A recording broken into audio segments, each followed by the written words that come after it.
Good evening. You're now with me, Lorenzo Isaac, for TVS Nightline. We begin with this story. The drive to field more women in the upcoming Sarawak state election must be backed by merit-based selection and the ability to secure victory for the party. Parti Pesaka Bumi Putra Bersatu, PBB Women's Wing Chief Datuk Sri Fatimah Abdullah says while the wing continually advocates for more female participation in politics, credibility and winnability remain the top priorities. Memanglah kita mahu wanita, lebih ramai wanita akan dipilih sebagai calon. But having said that, kami akur juga apa yang dikatakan oleh Yang Berhormat Premier sebelum ini, must be on meritocracy katanya, ya, meritocracy. And then so we understand and we believe in that as well. We want also credible candidates that can win. Ini juga penting sebab kita bila ada pilihan raya, kita nak menang. Kita tak mau kalah. Kita mau menang. Speaking during a press conference, he explained that while PBB has an abundance of potential female candidates, the challenge lies in their high concentration in specific areas, leaving other constituencies lacking suitable options. Meanwhile, Fatimah says the wing is already ramping up its election machinery across all seats in preparation for the 13th Sarawak state election, which could be held at any time. She adds that a primary challenge for the machinery will be adapting to the surge of new voters following the implementation of automatic voter registration. She also notes that as of July 8, PBB women's membership has reached over 182,000, constituting a major block of PBB's total 398,000 constituent members. The Batang Lupar 1 bridge should be judged by the value it brings to the people's life, not by how much revenue it generates. Sarawak Tourism, Creative Industry and Performing Arts Minister Datuk Sri Abdul Karim Rahman Hamzah says transformative infrastructure drives economic growth, improves connectivity and creates long-term benefits for local communities. Like the tourism industry, he says public infrastructure delivers returns through wider economic activity rather than direct financial income. Banyak perkara. Kos memang tinggi, but the return is in the whole ecosystem. Hotel benefit, tanah orang kampung berjual pun benda-benda macam ni lah kadang-kadang kita tidak dapat kira kerana dana tidak masuk dalam government coffer, but it goes into the masyarakat, it goes into the community. This is where kerajaan apabila nak menilai membuat jambatan ataupun ambil alih airline, we don't look at it. This is the amount I invest, how much return. But the benefit that comes to the community. Sebab itu saya menggunakan. A 15-year-old girl has been charged with the Telok Datuk Magistrates Court with the attempted murder of her schoolmate in a stabbing at a secondary school in Banting last Monday. However, no plea was recorded from the teenager. Maslinda Salamat granted the prosecution's application for the teenager to undergo a psychiatric evaluation at Hospital Bahagia Ulu Kinta in Perak. According to the charge, the accused allegedly attempted to murder her schoolmate by stabbing the victim with a knife, causing injuries during the incident at around 9:50 a.m. on July 7. The charge was framed under Section 307 of the Penal Code, which carries a maximum prison sentence of 20 years upon conviction. The prosecution was led by Selangor Deputy Public Prosecutor Muhammad Amirul Shafiq Yazid, while the accused was represented by counsel from the law firm KARIM. The court set August 11 for case mention. Earlier, the teenager arrived at the court complex at about 8:30 a.m. in a police vehicle wearing a black hooded jacket. She was seen leaving the courthouse at around 10:30 a.m. Early reports quoted Selangor Police Chief Datuk Shazali Kaha as saying the suspect was believed to have acted out of grievances against several schoolmates after claiming she had been bullied.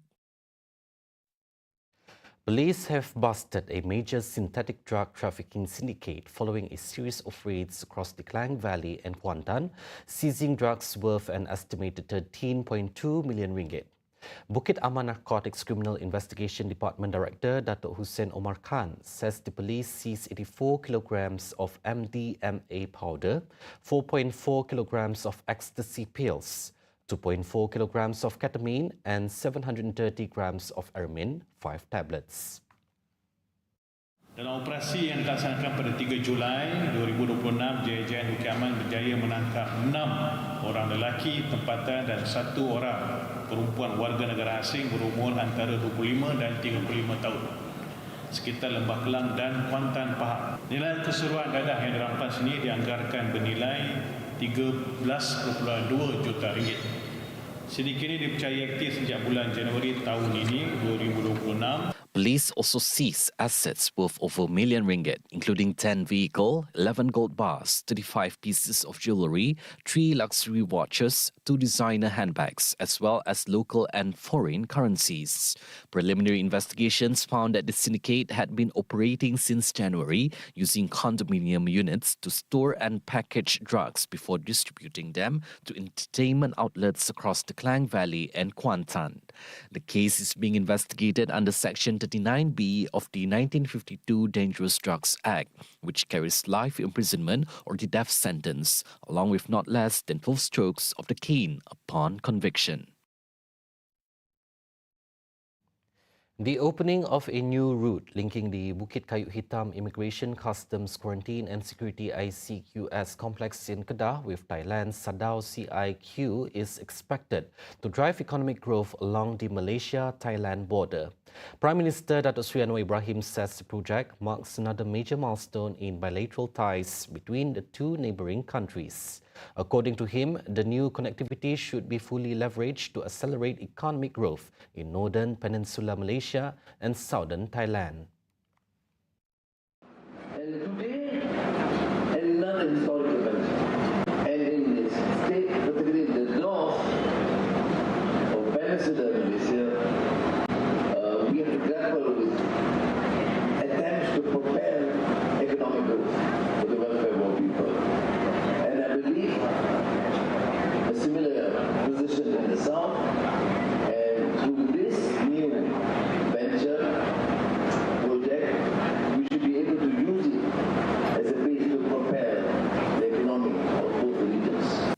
The initiative forms part of a broader plan to establish a special border economic zone linking northern Malaysia and southern Thailand. The development would benefit Perlis, Kedah, Kelantan, Perak and Penang through closer economic cooperation between the two countries.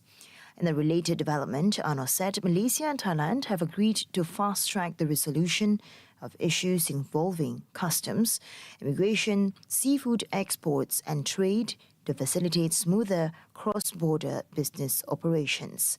He adds that clearance processes at border checkpoints must also be improved to reduce waiting times and lower operating costs. Both countries remain committed to achieving the target of $30 billion in bilateral trade by 2027, with stronger border cooperation expected to help deliver that goal.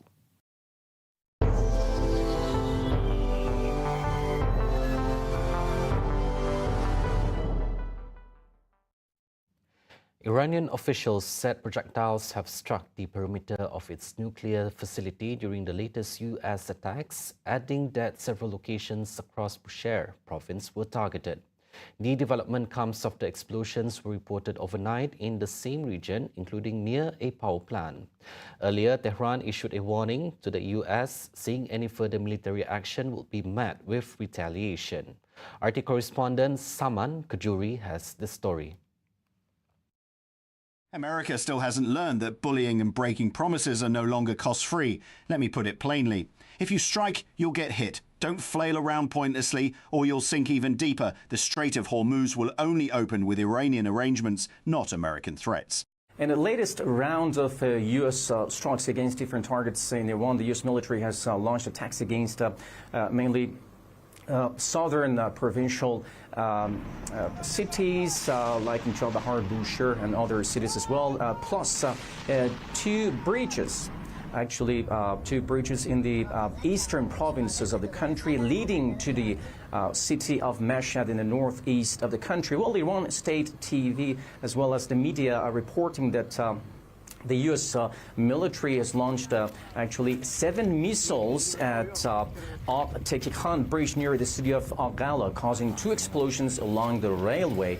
And the railway is infrastructure, civilian infrastructure, but that's been struck by the U.S. military during the overnight attacks. Well, moreover, the U.S. has launched an unprovoked assaults on the port city of Chabahar in the south of the country, where the port cities, as well as electricity infrastructure and a hospital were affected as a result of the newest round of U.S. strikes against these targets inside the country. In retaliation, IRGC has announced that it has launched counter-strikes, and it has said that it has launched the first phase of what it calls a punitive response to the U.S. aggressions against different targets inside the country. And IRGC has announced that it has struck key and important military infrastructure and facilities of the U.S. bases in Bahrain and Kuwait. According to IRGC, actually, the operation targeted Arif John Camp and Ali Al-Salem in Air Base in Kuwait, also the Jufair Naval Facility and Sheikh Isa Air Base in Bahrain were among the targets struck by the IRGC. At the same time, IRGC has said that, the attacks were carried out in response to the latest rounds of U.S. strikes against different targets. And Tehran has accused Washington of trying to overshadow the historic funeral procession and ceremony for the assassinated Supreme Leader of the Islamic Republic of Iran, Ayatollah Sayyid Ali Khamenei. But at the same time, U.S. President Donald Trump has made it clear that the U.S. will respond firmly and with full force to any future Iranian attacks. We just hit them very hard, and I say we hit them 20-1. Every time they hit us, we're going to hit them 20. And we did it last night. It did a little something today, but it was really retribution for last night. They hit actually 3 boats, not 2. And when they hit, we hit back much harder. Well, at the same time, the latest escalation has fueled fresh concerns about the latest developments after President Trump threatened to resume bombing Iran. One of Iran's senior lawmakers, Ibrahim Rezai, who is spokesperson for the National Security and Foreign Policy Commission of the Iranian Parliament, has said that, has warned that Tehran could reconsider membership in the Non-Proliferation Treaty if the country faces existential threat. Any renewed US attack will be met with a change in nuclear doctrine. The plan to withdraw from the Non-Proliferation Treaty is also ready for review in Parliament, and if Iran faces an existential threat, a change in nuclear doctrine could also be placed on the agenda. Well, the latest developments and the latest exchange of fire between the two sides shows and underscores how rapidly the crisis is expanding. Now, with both sides trying to harden their positions, there are still fears about the future of regional stability and the global energy markets. Those were the updates on TVS Nightline. I'm Lorenzo Isaac. Thank you for watching and have a good night.